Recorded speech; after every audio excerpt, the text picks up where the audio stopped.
Bom dia a todos, a graça e a paz do Senhor Jesus aos irmãos. Quero agradecer ao Ari e a esse projeto da Missão na Íntegra de me incluírem aqui a participar. Agradecer a acolhida dessa igreja, o pastor Euclides. Também ao Maurício. Prazer, Maurício, ouvir, ser edificado pelo testemunho seu. E a oportunidade sempre desafiadora de nós falarmos sobre reino de Deus. E o que significa e quais as implicações do reino de Deus para a nossa vida e para a nossa vida comunitária e também para o nosso ministério pastoral. Eu penso que pouquíssimos temas da Bíblia Sagrada são tão relevantes e fundamentais quanto o tema Reino de Deus. Na verdade, na minha opinião, é o tema da Bíblia Sagrada. A teologia vai dizer que uma das ferramentas facilitadoras do entendimento da Bíblia Sagrada é o que eles chamam de chave hermenêutica, que é aquele tema que controla todos os temas da Bíblia Sagrada. Como se fosse, se você imaginar uma toalha branca com um fio dourado que faz o desenho na toalha, a chave hermenêutica é esse fio dourado. Se você imaginar um guarda-chuva que estende a sua cobertura sobre todo o resto, a chave hermenêutica é esse guarda-chuva. Então, a chave hermenêutica é essa porta de entrada para a Bíblia Sagrada. Quando você vai lendo a Bíblia, e tudo quanto você vai lendo, você vai relacionando ao que nós chamamos de chave hermenêutica, e você vai interpretando cada parte à luz desse tema maior. Por exemplo, Martinho Lutero dizia que a chave hermenêutica é a pessoa de Jesus Cristo.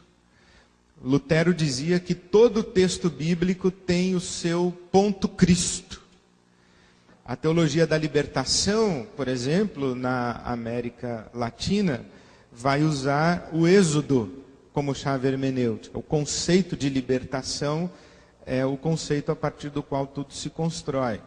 Se eu não estou sendo equivocado na minha leitura, o movimento pentecostal vai escolher o Pentecoste como chave hermenêutica.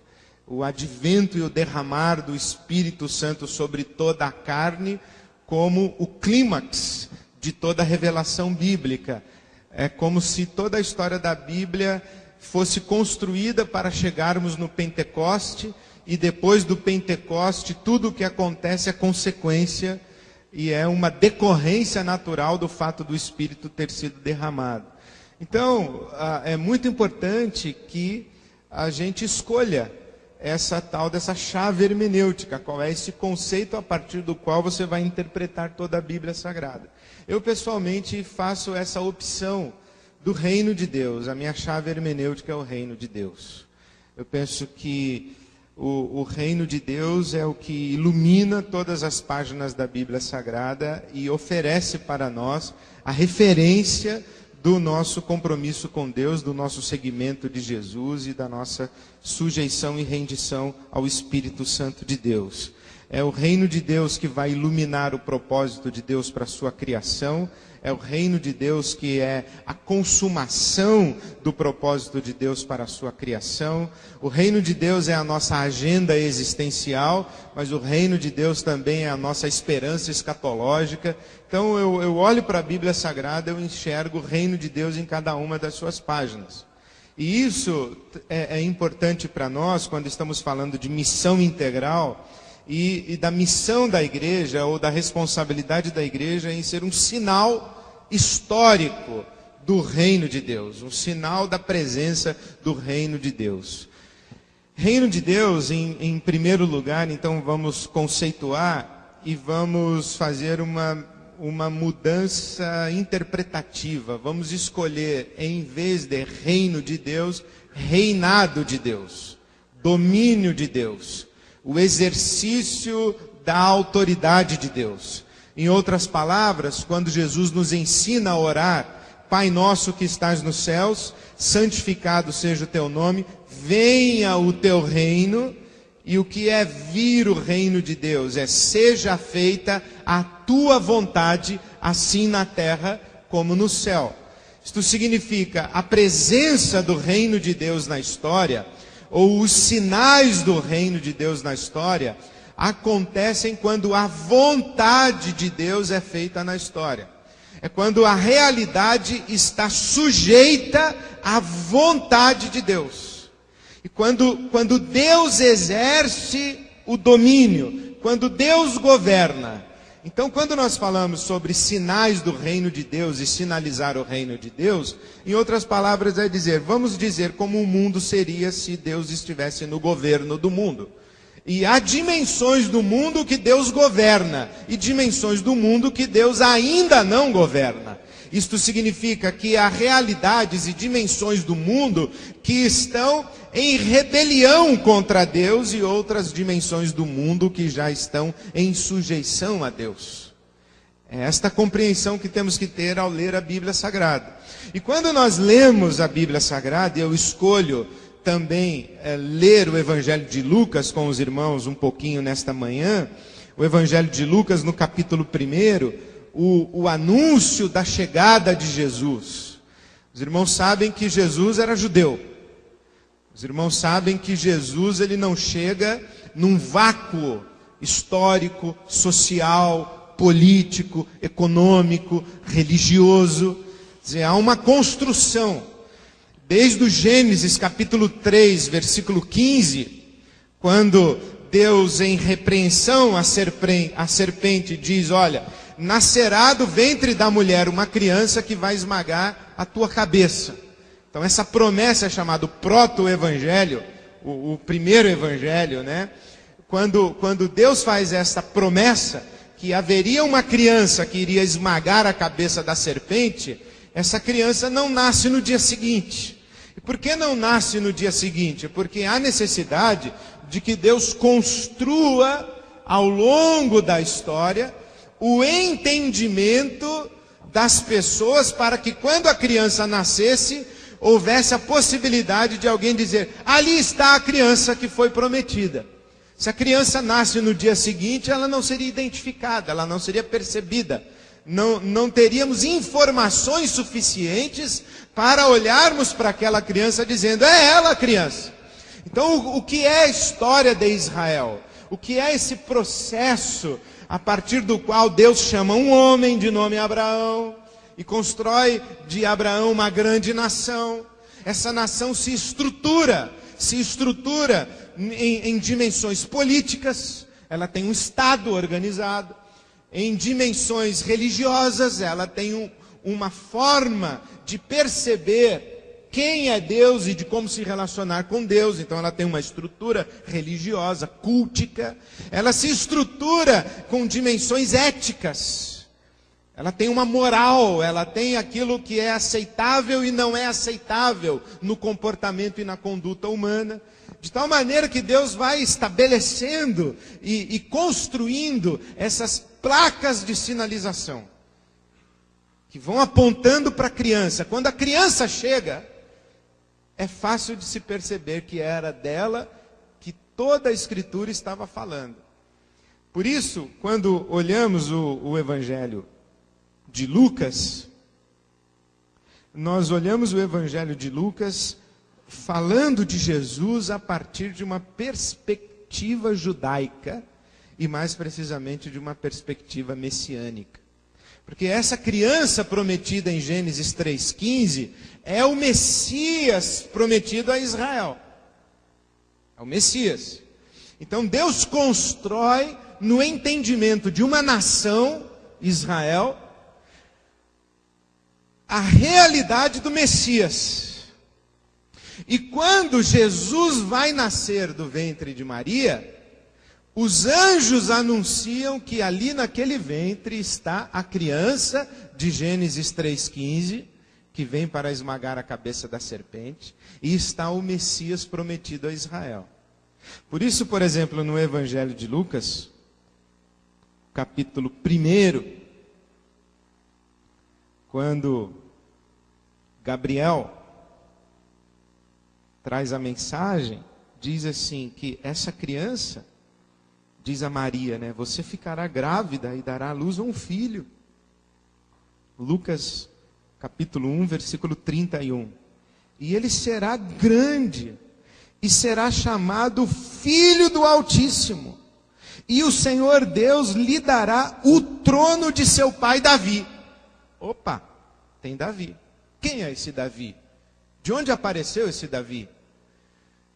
Por que é que Deus vai fazer a referência do filho de Maria, Jesus de Nazaré, como sendo filho de Davi? Lembre-se que Jesus, quando entra em Jerusalém, ele entra aclamado como filho de Davi. Hosana ao filho de Davi. Esse é o filho de Davi. E quem é o filho de Davi? É o Messias. E quem é o Messias, filho de Davi? É aquele que vai herdar um trono e vai assumir um reino que jamais terá fim. Essa é a promessa de Deus a Davi. E aí você vai ler lá o segundo livro de Samuel, capítulo 7, e você vai ver que Davi, num dos momentos em que Davi estava desocupado, Davi ele tinha esse problema, ele era um homem segundo o coração de Deus, mas os homens segundo o coração de Deus, quando entram no ócio, eles geralmente fazem besteira. Então Davi estava desocupado, prestou atenção em Batseba. Todo o seu exército no campo de batalha, o Davi acordou tarde, foi para a sacada do palácio, espreguiçou, olhou, tinha uma mulher ali tomando banho, ele achou bonita, mandou saber quem era, mandou trazer, Batseba. Um outro dia o Davi também acordou tarde, foi para a sacada do palácio, espreguiçou, olhou o dia bonito. Aí ele falou assim, que coisa, né? Deus mora numa barraquinha, tabernáculo. E os deuses das outras nações têm templos maravilhosos. Eu vou construir um templo também para Deus. E quando Natã, o profeta, vai visitar o rei Davi, o Davi fala assim, eu tive uma ideia, Natã. Qual a ideia? Vou construir um templo para Deus, maravilhoso. Um templo esplendoroso, porque o nosso Deus é grande, é o maior. O nosso Deus é o único, então nós vamos fazer para ele um templo que vai ser o templo. E o Natã falou assim, boa ideia, Davi. E quando o Natã foi dormir à noite, ele não conseguia dormir. Deus falou para ele, o Natã olhou, e Deus falou, que história é essa de templo aí que eu ouvi? E o Natã falou, o senhor ouviu? O Davi quer fazer um templo para o senhor, uma casa linda, para o senhor morar. E Deus falou para Natã, eu pedi. Eu pedi. Alguma vez eu falei que eu queria uma casa para morar? Não, mas o Davi quer fazer para o senhor. Mas eu não quero. Porque templo não combina comigo. O que combina comigo é tabernáculo. O que combina comigo é algo que é móvel e que está no meio do povo. Parêntese, quando Jesus chega, o verbo se fez carne e tabernaculou entre nós. Por isso é que as pessoas falaram assim, Jesus, onde o senhor mora? Ele diz, eu não moro, eu circulo. Quem mora é raposa, quem mora é passarinho que tem ninho, raposa que tem o covil. O filho do homem não tem onde reclinar a cabeça. Por quê? Porque eu sou o tabernáculo de Deus, eu não tenho endereço, eu não sou rígido, eu não sou fixo, eu ando no meio do povo, eu sou a glória de Deus presente no meio do povo, eu ando, eu circulo. Mas o Davi inventou esse negócio de templo. E Deus falou, não era o que eu queria, mas eu vou, tudo bem, eu vou abençoar esse negócio aí. Da mesma forma que o povo um dia falou assim, queremos um rei. Deus falou, rei? Como assim vocês querem um rei? Queremos um rei. Todas as nações têm rei. Cada nação tem seu rei. Só nós que não temos rei. E aí Samuel vai falar com Deus. O que é que Deus fala para Samuel? Não se entristeça, porque eles não estão rejeitando você como profeta e como sacerdote. Eles estão rejeitando a mim como Deus. Rei também não era uma ideia de Deus. Deus não queria que Israel tivesse rei. Deus também não queria que Israel tivesse templo. Só que o que Deus faz? Ele diz, bom, vocês querem, então eu vou assimilar. Então Deus diz assim para Davi, segundo livro de Samuel, capítulo 7. Diz assim, olha, vocês inventaram um templo e eu vou trazer para o meu projeto, eu vou trazer um templo. Mas eu vou dizer para você, Davi, que não vai ser você que vai construir o templo para mim, vai ser um filho seu. O seu filho vai construir um templo. E mais, eu faço um compromisso com você. É que a sua dinastia, o seu reino, jamais terá fim. Você vai ser rei para sempre. O trono de Israel nunca mais vai sair da sua casa. A partir daí constrói-se toda uma expectativa a respeito do filho de Davi. Quem é esse filho de Davi? Num primeiro momento, o filho de Davi foi Salomão. Mas quem foi o verdadeiro, legítimo filho de Davi? Jesus de Nazaré. É isso que o anjo diz para Maria. Então, quando o anjo diz para Maria, olha, o seu filho é o filho de Davi prometido, aí, então é ele que vai construir um templo de verdade para Deus? É ele. Por isso é que Jesus passa diante do templo de Jerusalém e diz assim, pode derrubar que eu vou construir outro. Aí o pessoal diz assim, não estou entendendo, porque esse templo aí, Jesus, demorou 46 anos para ser construído. O Salomão construiu, vieram os babilônicos e derrubaram, depois Zorobabel levantou de novo. E o Herodes acabou de reformar Jesus, você vai derrubar o negócio? Como assim? É a casa de Deus. Aí Jesus fala, não, o verdadeiro templo do meu pai é um que eu vou construir em 3 dias. Mas isso aí demorou 46 anos, mas eu vou construir um em 3 dias. João capítulo 2, os versículos de 19 a 21, dizem para nós o quê? Que Jesus falava a respeito do seu corpo. Qual é o templo de Deus? É o corpo vivo de Cristo. Por isso é que os apóstolos vão dizer que o templo de Deus é uma casa de pedras vivas, o apóstolo Pedro vai dizer no capítulo 2 da sua epístola. Um templo de pedras vivas.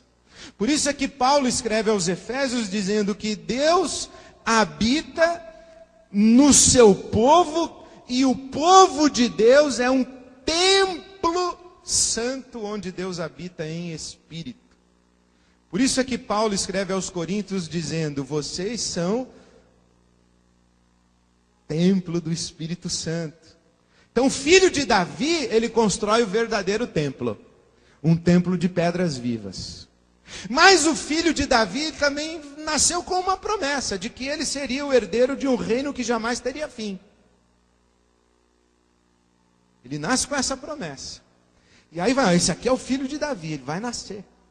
Versículo 35 do capítulo 1 de Lucas. O Espírito Santo virá sobre você, Maria. O poder do Altíssimo a cobrirá. E aquele que há de nascer será chamado Santo, o Filho de Deus. O Filho de Deus é filho de Davi, o Filho de Davi é filho de Deus. E aí os anjos, no capítulo 2, vão lá anunciar aos pastores o nascimento do filho de Davi. E como é que os anjos anunciam aos pastores o nascimento do filho de Davi? Na cidade de Davi vos nasceu o Salvador, que é Cristo o Senhor. Sabe o que é isso? Sentença de morte para Jesus de Nazaré. Sentença de morte. Por quê? Os anjos disseram, olha, hoje na cidade de Davi qual é? Belém, na cidade de Davi nasceu o Salvador, que é Cristo o Senhor. 3 títulos: Salvador, Cristo, Senhor. 3 títulos de quem? Do imperador romano. É o imperador romano, que começa com Júlio César, que depois o nome vira título César. Tá certo? César é o Salvador. César é o Messias. César é o Cristo, é o ungido. César é o Filho de Deus. César é o Salvador, é o Cristo, é o Senhor. O Kyrios, o Senhor, é César. O que é que os anjos estão dizendo aos pastores ali? O que é que os anjos estão dizendo? Eles estão dizendo assim: olha, o mundo é uma sucessão de reinos, a história da humanidade é uma sucessão de reinos. Só que o reino definitivo, o reino sobre todos os reinos, e o rei sobre todos os reis, e o rei de um reino que não terá fim, acabou de nascer em Belém da Judéia. O verdadeiro Senhor, o verdadeiro Salvador, o verdadeiro Cristo ungido, o verdadeiro Messias, o verdadeiro Filho do Deus Altíssimo, nasceu hoje em Belém da Judéia, e o reino que ele vai estabelecer não terá fim, e será muito maior do que esse reino desse César. Será muito maior do que Roma, como será também muito maior do que a Grécia, como será também muito maior do que o reino que foi o reino da Pérsia, e como será muito maior do que o reino que foi o reino da Babilônia. E aí, nessa hora, o que é que eles lembram? Eles lembram da profecia de Daniel, eles lembram do sonho de Nabucodonosor, que sonhou com uma estátua, com cabeça de ouro, com peito de bronze, com pés de ferro e barro. E Daniel vai interpretar. O que é que ele diz? Ele diz: estátua de ouro, essa cabeça de ouro aí é a Babilônia. Fala para Nabucodonosor: esse é o teu reino, mas depois do teu reino vem outro, que não vai ser tão bom quanto o seu, já não é de ouro. Ele estava falando do Império Medo-Pérsia. Depois vem outro, grego. Depois vem outro, romano. Mas no tempo desse 4º reino, uma pedra virá rolando e vai esmagar e reduzir a pó a estátua. E essa pedra lançada não por mãos humanas. E essa pedra vem, e quando ela chegar, ela reduz todos os reinos a pó. E estabelece um reino que não terá fim, jamais terá fim. Aí é o reino de Deus que aparece, que rompe na história, com o filho de Davi. Por isso é que quando Jesus entra em cena em Lucas capítulo 4, ele está na sinagoga de Nazaré, e ele diz assim, abre na profecia de Isaías, capítulo 61, abre na profecia de Isaías e diz: o Espírito do Senhor Deus está sobre mim, e me enviou, e me ungiu, e me enviou para pregar boas novas aos pobres, me enviou para proclamar liberdade aos presos, a recuperação da vista aos cegos, para libertar os oprimidos, e para proclamar o ano da graça do Senhor, é o ano do jubileu. O ano da graça do Senhor chegou. Aí ele fecha. Na verdade, ele deve ter enrolado o livro, né? Porque eram manuscritos ali em papiros. Ele fecha o livro. Então, devolve ao assistente, senta-se e faz uma declaração solene dizendo: hoje se cumpriu a escritura que vocês acabam de ouvir. O Filho de Deus está aqui. O Filho de Davi está aqui. O Salvador, o Messias, o Senhor. Eu. É por isso que quando Jesus começa o seu ministério, de acordo com Marcos capítulo 1, ele começa anunciando o seguinte: o reino de Deus chegou, arrependam-se e creiam, o reino de Deus chegou. Chegou o reino de Deus. Eu cheguei O reino de Deus está inaugurado. O legítimo rei chegou. E é por isso que quando Jesus está falando com Natanael em João capítulo 1, ele diz assim: a partir de agora vocês vão ver o céu aberto, os anjos subindo e descendo sobre o Filho do Homem. E vocês vão ver que o reino de Deus está presente na história.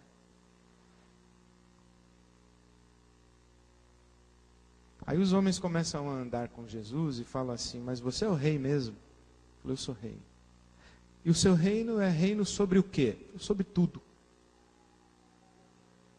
O senhor é rei do quê? De tudo.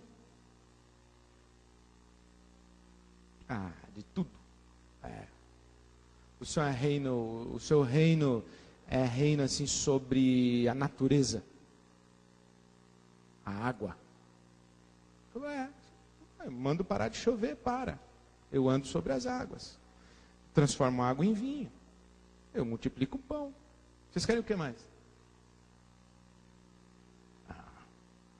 O seu reino é reino assim. O senhor vai dizer que o senhor é maior que o Herodes, que o Pilatos, que o César? Eu sou. Inclusive pode dizer para aquela raposa que eu curo hoje, morro amanhã e ressuscito depois. Tenho medo deles. Sou maior que eles. Inclusive, se eu quisesse, eu soprava, eles evaporavam. Mas eu não vou fazer isso agora. Tem que passar pela cruz primeiro para cumprir o propósito do meu Pai. Mas se eu quisesse, eu chamava a minha legião de anjos, acabava com eles. Ah, mas senhor, duvido o senhor ser rei sob Beelzebu. Ah, eu sou. Eu sou. E Jesus vai expulsando os espíritos imundos de todo mundo, até que chega um diante de um lá que era aquele louco gadareno lá que vivia acorrentado, tal. Como é o nome do demônio? Legião. A legião romana era composta de 1.000 a 8.000 soldados, dependia da situação. Se o território era mais ou menos pacífico, se era uma campanha de conquista. As legiões no tempo de Júlio César, por exemplo, eram compostas de 3.000 soldados. Então tem um sujeito ali que tem um demônio chamado legião. Em outras palavras, digamos assim, que ele tem os 3.000 demônios. E os 3.000 demônios, quando se confrontam ou se deparam com a pessoa de Jesus, eles dão um passo para trás e dizem: nós reconhecemos a tua autoridade, você pode mandar a gente para onde o senhor quiser que a gente vai. Deixa a gente ir para os porcos. Aí Jesus diz: então vai para os porcos. E eles vão para os porcos, e o que acontece com eles? Os porcos se precipitam no mar e são engolidos pelo mar. Legião é legião de que exército mesmo? Romano. Roma era o que mesmo? Era o império que oprimia quem mesmo? Israel. E o que aconteceu com o exército desse império que oprime Israel? Se afogou. Por quê? Porque o Messias está presente. Agora, você se lembra alguma outra vez em que um exército de um império que oprimia Israel se afogou? Quando foi? Lá no Êxodo, que o exército egípcio se afogou? Então, o Messias está dizendo: eu sou o Messias.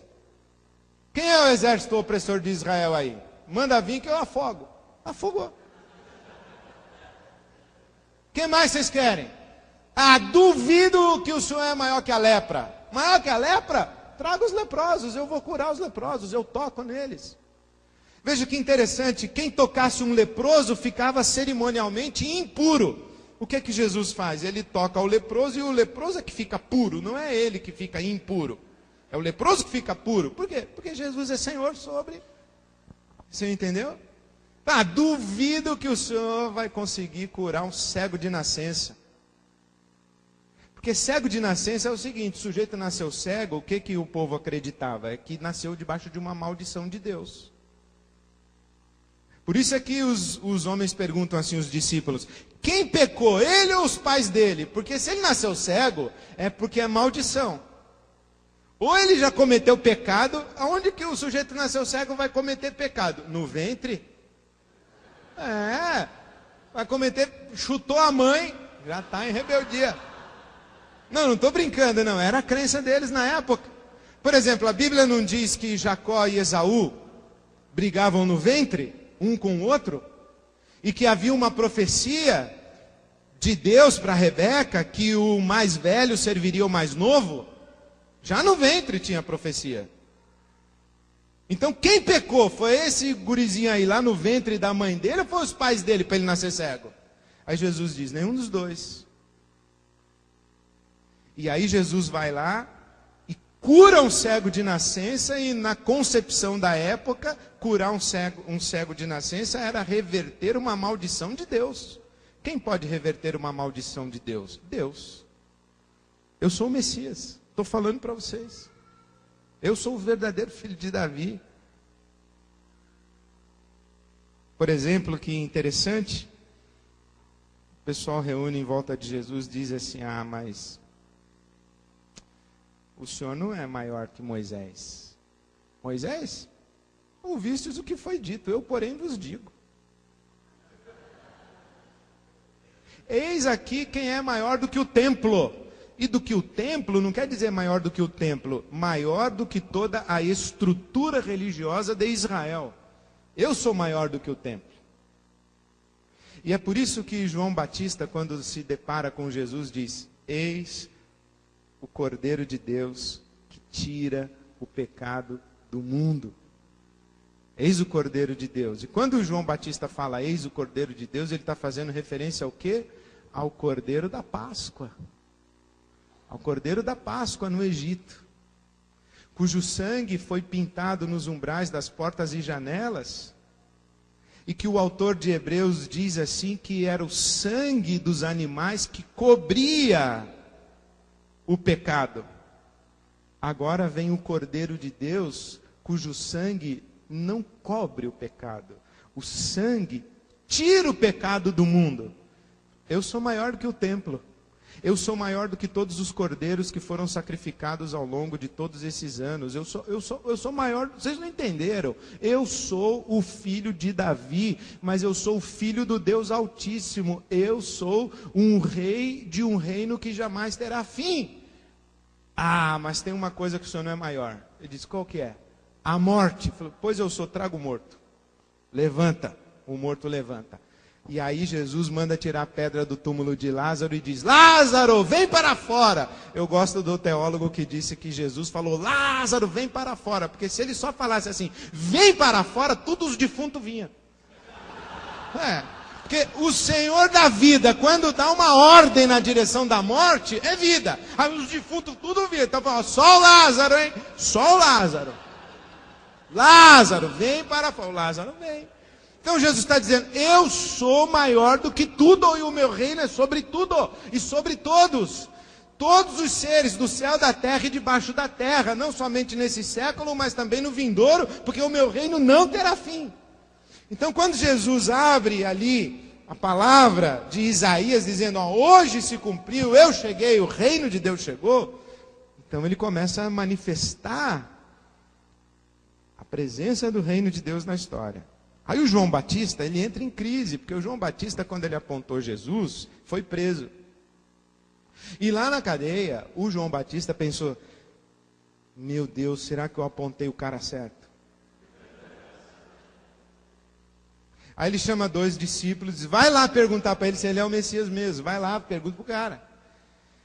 E os discípulos vão, Lucas capítulo 7. Lucas capítulo 7, os discípulos de João Batista vão e falam a Jesus, é você mesmo o Messias? Ou a gente enganou e tem que esperar o verdadeiro? O que é que Jesus responde? Voltem e digam a João Batista, Lucas capítulo 7, os versículos 20 a 22. Digam a João Batista o que os olhos de vocês estão vendo, o que os ouvidos de vocês estão ouvindo e o que os olhos de vocês estão vendo. E isso eu acho muito importante. Que é o que o Maurício estava falando para nós. O profeta que não falou nada. Mas o que ele fez foi evidência da presença do reino de Deus. O reino de Deus é uma realidade a ser vista. O que a igreja tem como responsabilidade não é anunciar uma mensagem para ser ouvida e acreditada e concordada. A igreja tem essa responsabilidade de, estando presente no mundo, manifestar uma realidade que pode ser vista. Por isso é que quando falam assim, quando Pedro e João, não foi Pedro e João que falaram? E o Messias chegou. E aí o Natanael falou, e de onde ele é? De Nazaré. De Nazaré, vai vir, o Messias vai nascer em Nazaré, só vocês mesmo. Para acreditar que o Messias nasceu em Nazaré. Pode vir coisa boa de Nazaré? Qual foi a resposta dos apóstolos? Vem e vê. Vem ver, vê. Por isso é que quando Jesus ele vai cuidando dos seus discípulos, ele vai ministrando aos seus discípulos, ele diz assim, olha pessoal, é o seguinte, eu sou o filho de Davi, o filho do Deus Altíssimo, eu sou o rei, o reino está presente. Agora Deus começa a pôr em ordem esse caos, Deus começa a trazer todo o universo de volta para casa, toda a história de volta para casa, todo o ser humano de volta para casa, todas as relações humanas de volta para casa. Olha, eu sou o Messias, eu cheguei, o reino chegou. E eu estou aqui mostrando para vocês que o reino de Deus está presente. E vocês vão ter que fazer a mesma coisa que eu estou fazendo, porque quem crê em mim fará obras, as obras que eu faço e até maiores. Por quê? Porque eu vou para o meu Pai, eu vou derramar o meu Espírito, eu vou pedir para o meu Pai, e o Espírito que está sobre mim também vai estar sobre vocês. E vocês vão ter que sinalizar a presença do reino do meu Pai na história. Por isso é que o Cristo ressurreto, quando ele chega, ele sopra o Espírito. Não é? Quando os discípulos estão reunidos amedrontados, Jesus sopra o Espírito e diz, recebam o Espírito Santo. De acordo com o nosso mestre Ariovaldo Ramos, é o Pentecostes de João. E depois o Pentecostes, tem o Pentecostes de Lucas no Atos, ali é o Pentecostes de João, Jesus sopra e diz, olha, recebam o Espírito, e depois o que Jesus fala, assim como o Pai me enviou ao mundo, eu também envio vocês ao mundo. Para quê? Para fazer as obras que eu fiz e as obras que eu faço. Para quê? Para que vocês sejam a presença, o testemunho da presença do reino de Deus na história. Essa é a nossa tarefa, essa é a nossa missão. Quando Jesus vai encontrar-se com os seus discípulos, ele diz assim, olha, toda a autoridade me foi dada no céu e na terra. Eu sou o rei. O reino de Deus chegou. E a partir de agora não tem França, não tem Alemanha, não tem Holanda, não tem Suécia, não tem Noruega, não tem Estados Unidos, não tem Brasil, não tem Índia, não tem China, não tem Japão, não tem G8, não tem G20, não tem G7, não tem nada. É o reino de Deus, o reino acima de todos os reinos. E vocês devem conclamar todos os reinos aqui, todos os reis aqui, peguem as suas coroas e depositem aos pés do Senhor Jesus Cristo. Porque se eles não fizerem isso na história, vai chegar um dia em que eles serão obrigados a se ajoelhar. E os seus joelhos se dobrarão. E a sua língua vai pronunciar que Jesus Cristo é o Senhor para a glória de Deus o Pai.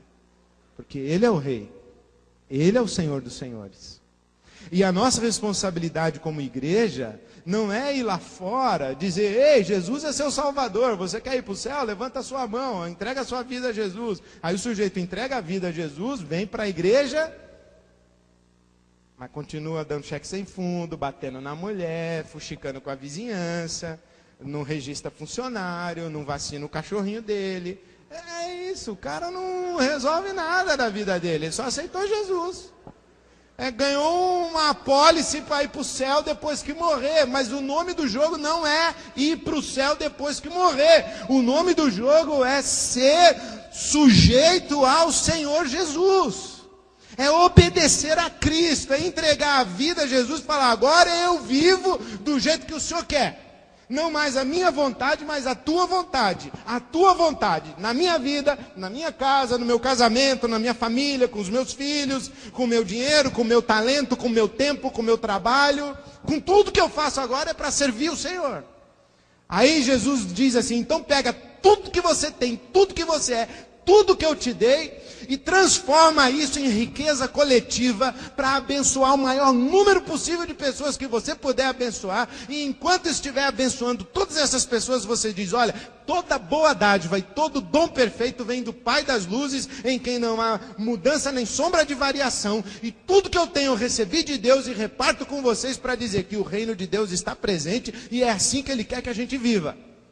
Então você se arrependa da vida que você está vivendo e creia que Jesus é o Senhor dos senhores, é o Rei dos reis, e que esse reino aqui não terá fim, e que se você não se ajoelhar agora e render a sua vida a Jesus, você pode esperar que o seu dia vai chegar, porque um dia você vai estar de joelhos diante dele, reconhecendo que ele é o Senhor, e nesse dia Deus será glorificado. Essa é a nossa tarefa. Nossa tarefa não é ir lá pegar vizinho para trazer para dentro da igreja. Nossa tarefa é entrar na casa daquele vizinho lá e falar assim, ou o senhor que é alcoólatra e bate nos seus filhos, o senhor Jesus não está gostando disso aí não.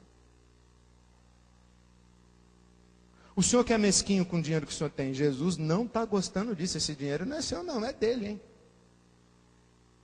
O senhor que está usando o seu tempo dessa maneira aí, o tempo não é seu, é de Jesus. E Jesus deu para o senhor esse tempo aí. E é assim que o senhor vai usar o seu tempo. Olha a maneira como o senhor trata o seu funcionário aqui na fábrica, viu, seu empresário? Não é assim não, que Deus gosta que as pessoas sejam tratadas. O senhor tem que... Essa fábrica não é sua, é de Jesus. Chegar na universidade e falar assim, ei, vocês aí que vocês aí que são sabidos de matemática. A matemática não é de vocês não, é de Jesus. Vocês têm que usar essa matemática melhor, viu? Vocês aí têm que usar a economia melhor. Vocês não estão sabendo cuidar da economia mundial. Jesus não está gostando do jeito que vocês estão gastando esses trilhões de dólares aí com guerra. Não está gostando disso. Tem criança morrendo de fome na Índia, na África, na América Latina, lá no Piauí, e vocês gastando dinheiro, trilhões com guerra. Vocês estão loucos. Não foi isso que Jesus mandou fazer. Então você está entendendo? É na sua realidade pequenininha da sua vida, mas é em todas as áreas da vida. Jesus é o Rei, Jesus é o Senhor, Jesus é o soberano. Nós temos que chegar aqui na prefeitura de Pinda e falar assim, ô, seu prefeito, a cidade não é sua não, o senhor está ligado, né? Aí o prefeito vai dizer assim, não, eu sei, o meu mandato é do partido. Eu falo, não, também não é do partido não. Eu sei, é do povo que me elegeu. Não, também não é do povo não, senhor prefeito. O mandato do senhor é de Jesus. E é para o senhor usar esse mandato aí para o bem dessa comunidade, dessa cidade. É chegar no diretor do posto de saúde, é chegar na diretora da escola. Você está entendendo qual é a nossa tarefa como igreja? Mas não é chegar lá também chutando a Secretaria de Saúde. Lá, pá, eu vim aqui em nome de Jesus. Que tá... Não é assim.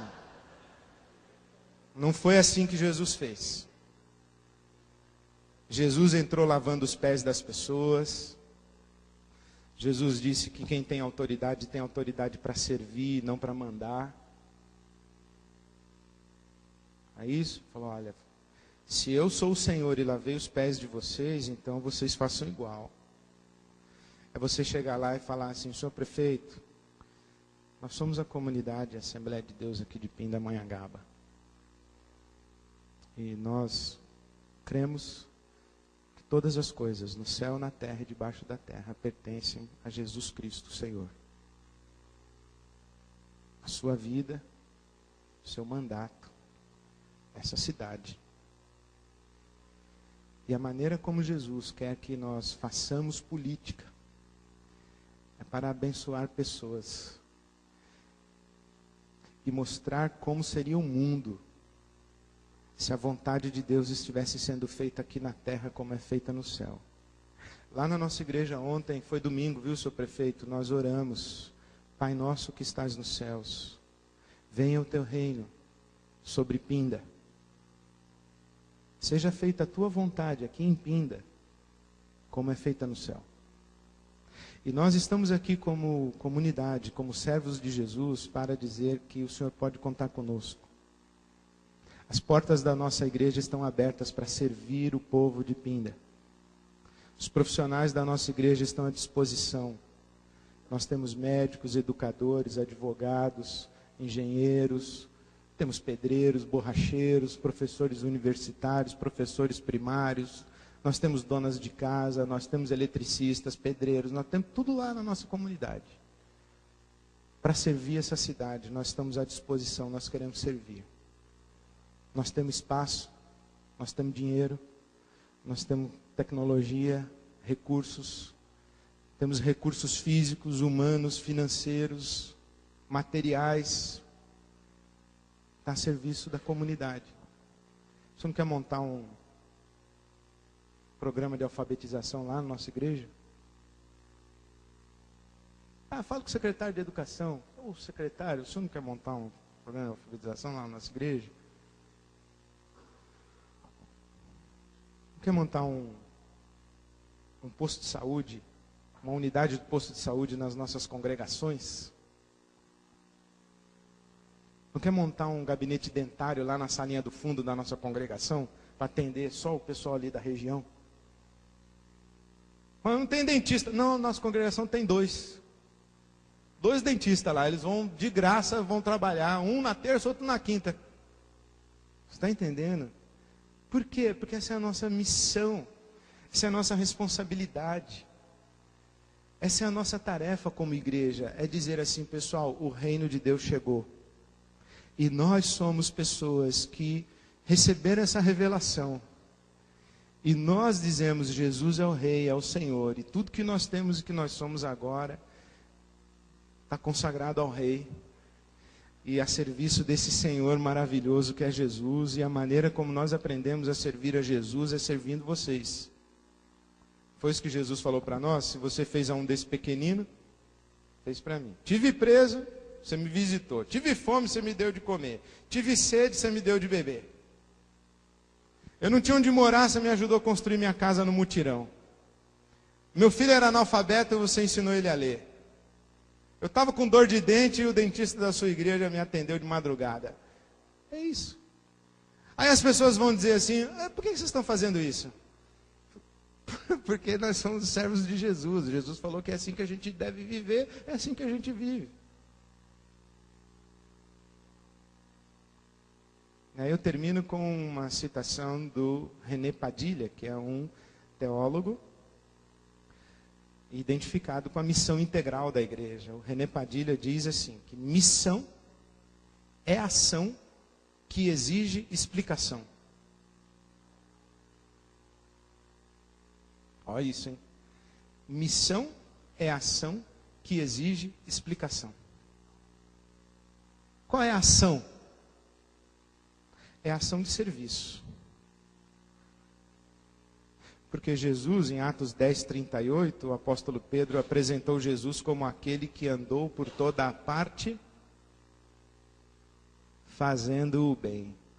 Jesus foi aquele que andou por toda a parte fazendo o bem. Então a gente faz que nem Jesus, a gente vai por toda a parte fazendo o bem. Você imagina o seguinte, o camarada é dono de uma padaria, tem 7 funcionários que ele não registrou, já tem 10 anos que ele não registrou. Aí ele chega lá segunda-feira e reúne todo mundo e fala, pessoal, é o seguinte, vou registrar vocês. Um vai olhar para o outro e falar, ih, que deu no homem? Aí tem coisa, hein? Ele vai registrar, vai descontar da gente, nosso salário vai diminuir, vai não sei o quê, papapá. Aí ele diz assim, olha, mas eu vou registrar vocês. Eu vou registrar vocês, mas não dá para registrar os 7 esse mês, senão fecha a padaria. Então eu vou registrar os 2 mais antigos. Daqui a 2 meses vou registrar mais um, o outro mais antigo. E o meu alvo é daqui a 1 ano ter os 7 registrados, mas sem mexer. Isso aqui acabou meu tempo, foi isso? Estou acabando já. Então, fala assim, deixa eu só acabar de registrar os 7 que eu já termino. Então, ele fala assim, meu alvo é daqui a 1 ano ter os 7 registrados com um salário igual ou melhor do que de hoje, ter plano de saúde para vocês, cuidar da sua família, tudo. Aí os funcionários da padaria vão falar, mas o que está acontecendo com esse homem? Eu falei, não sabe o que é? É que É que vocês não sabiam até agora, mas é que o verdadeiro dono dessa padaria é Jesus. E aquelas farinhas lá que nós temos vencida? Ih, não mostra para Jesus, joga fora aquelas farinhas. Aquelas farinhas não pode mais. Aquelas farinhas não pode mais. Que é Jesus. O controle de qualidade agora aqui da padaria é Jesus. Aí eles vão ficar intrigados, eles vão falar, mas o que está acontecendo? Ação que exige explicação. Falar, então seguir a Jesus é isso aí? Mas eu também quero seguir a Jesus. Falei, então pode vir. Pode vir. Vem seguir a Jesus com a gente. Vem seguir a Jesus com a nossa comunidade. Porque nós temos muito trabalho para abençoar esse povo todo aqui em volta. Em nome de Jesus e para a glória de Deus, o nosso Pai. Assim brilhe a sua luz diante dos homens, para que eles vejam as suas boas obras e glorifiquem o Pai que está no céu. Eu não tenho a menor dúvida de que uma igreja que vive assim, o Espírito de Deus acrescenta a cada dia aqueles que vão sendo salvos. O problema das nossas igrejas é que elas não querem viver desse jeito. Elas não querem servir, elas querem evangelizar. Elas querem distribuir folheto. Elas levam uma mensagem que é só para o ouvido, e para a cabeça, e para acreditar. E aí elas, para conseguir um convertido. Conseguir convertido não é tarefa nossa. Quem é que convence o homem do pecado, da justiça e do juízo? É o Espírito de Deus. Qual é a nossa tarefa? É ir lá, servir. Quando as pessoas perguntam para nós, por que você está fazendo isso por mim? Aí você dá a explicação, que é Jesus, e o Espírito de Deus convence e acrescenta os que vão sendo salvos. Simples, né? Isso é missão integral. Você faz isso na sua padaria, na sua oficina mecânica, na sua escola, na sua prefeitura, na sua empresa, inclusive na sua igreja. Você mobiliza tudo e todos para servir. E Deus vai sendo glorificado e o Rei vai sendo conhecido e adorado enquanto nós servimos no poder do Espírito Santo para a glória de Deus, o nosso Pai. Que assim seja. Amém.